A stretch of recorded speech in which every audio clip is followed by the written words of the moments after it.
So now we take a look at the max function in Python.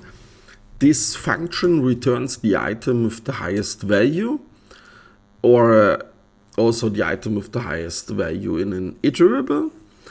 Iterables, these are data types like lists, dictionaries, tuples, sets, or strings for that matter. So if the items are strings, the max function compares them alphabetically. The syntax is very simple. You just got max, and in brackets the arguments are the items you want to compare with, like A1, A2, or the list can go on. So let's take a look at three examples. Example 1 for numbers. Here you have the max function and you compare two integers, 4 and 8, and we print out the result. Second example is for iterables. You got the list in the variable numbers, and this list includes 5 integers like 1, 9, 3, 5, and 7. And we apply the max function and also print out the result. And the third example is for strings. So we've got names Adam, Julia, and Romeo.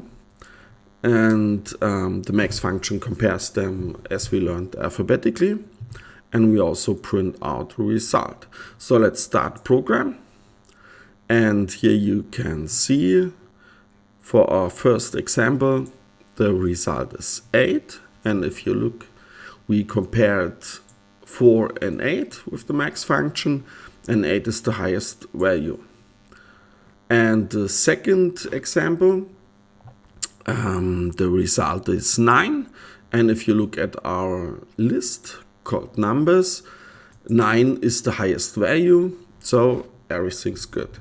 And our third example, we compared strings, names, the names Adam, Julia, and Romeo, and the result is Romeo. This name starts with an R, so it's alphabetically the highest value, everything's fine.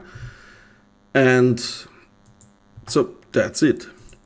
If you got any questions or you want to write something, then please do it at the comment section, and please give me a like, and I would appreciate if you subscribe to the channel. Newslap, but no pressure. It's for free. you don't have to, but I would be happy if you do.